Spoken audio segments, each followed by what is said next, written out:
En 1945, los aliados, grupo conformado por Estados Unidos, Inglaterra y la Unión de Repúblicas Soviéticas Socialistas, entran en Alemania nazi y derrotan al ejército.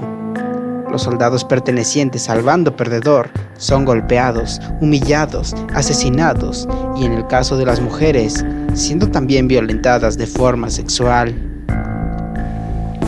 El 8 de mayo de 1945, el capitán Oren Haglund, con su cámara de mano, graba la rutina de sus soldados, pero lo que no se imaginaba era que su metraje iniciaría un misterio que aún al día de hoy no ha podido tener una solución satisfactoria.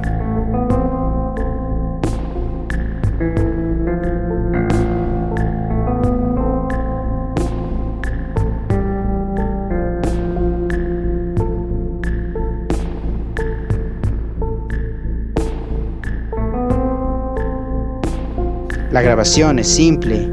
El capitán enfoca a los soldados que ríen, comparten cigarros y ayudan a los prisioneros a curar sus heridas.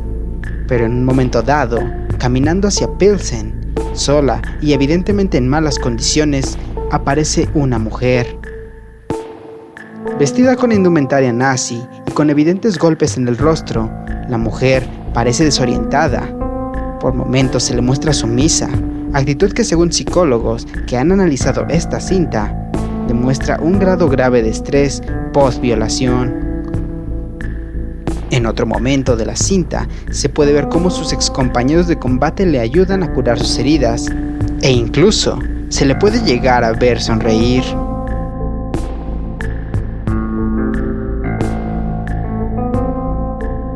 Oficialmente, su nombre es SS Girl, nombre que guarda la cinta en el Museo Estadounidense para la Memoria del Holocausto.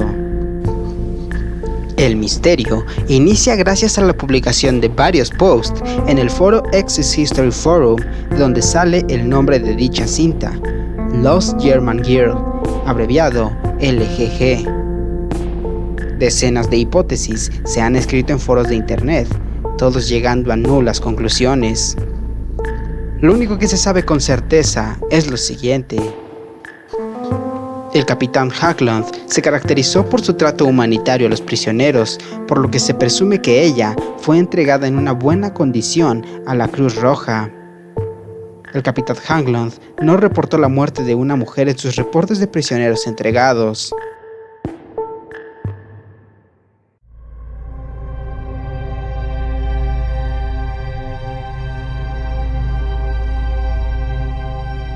Tratando de ordenar un poco la información que existe en internet, existen varios foros dedicados a la búsqueda de Lost German Girl, pero todos pecan de repetir la misma información de manera desordenada.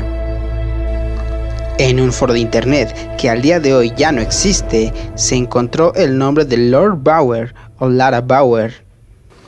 Esto gracias a que alguien parece que reconoció el rostro de esta mujer y publicó una imagen de una mujer muy parecida.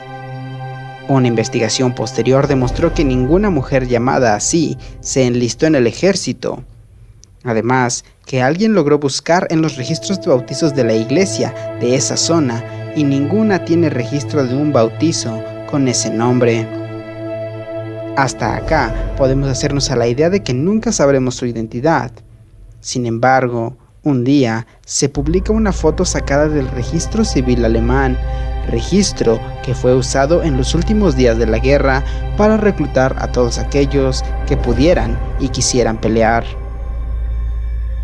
Este dato podría parecer nada, pero se encuentra un video de una noticia que habla sobre el traslado de prisioneros al campo de Epoweis, un campo para combatientes civiles que fueron obligados por las Fuerzas Armadas a combatir en los últimos días de la guerra. En el video podemos ver a la chica caminar con ayuda de un compañero que también aparece junto a ella en el video original. Y según estos registros, todas las mujeres de ese campo de refugio sobrevivieron. Ahora ya sabemos que llegó bien a manos de la Cruz Roja, pero nos queda otra pregunta a la que parece que probablemente ya se le dio una respuesta. ¿Qué es lo que lleva en las manos? Se teorizó de todo, hasta que gracias a una investigación sorprendentemente profesional, se llegó a la conclusión de que era dinero de origen checo, por lo que posiblemente ella vivía por esa zona. Posiblemente en el video, la chica intenta cambiar ese dinero por ayuda. Ya sabemos que era una chica civil, que posiblemente fue obligada a pelear, que sufrió algún tipo de abuso y que llegó con vida al refugio de la Cruz Roja. Pero nada más. Todas las posibles líneas de investigación se topan con que la candidata para ser ella no lo es. Esta es una de las identidades más curiosas y de los metrajes más misteriosos de la guerra, ya que no solo el metraje es muy revelador de las condiciones de esa época, sino que muchas personas se logran identificar con el sufrimiento y lo cruel de la realidad de muchas personas civiles que se ven afectadas en la guerra. De verdad, se espera poder conocer la identidad de esta mujer, no solamente por el morbo o por la atención que pueda tener, sino que la historia ha sido un poco cruel con los perdedores de la guerra, que no fueron los nazis, fueron ciudadanos, mujeres, hombres, niños y ancianos, que fueron empujados a pelear una guerra que no comprendían. Así es como uno de los videos más intrigantes del internet, seguirá siendo un completo enigma. No solo por la identidad de la mujer, sino además por todos los horrores que debió vivir en su época y desde luego en su vida.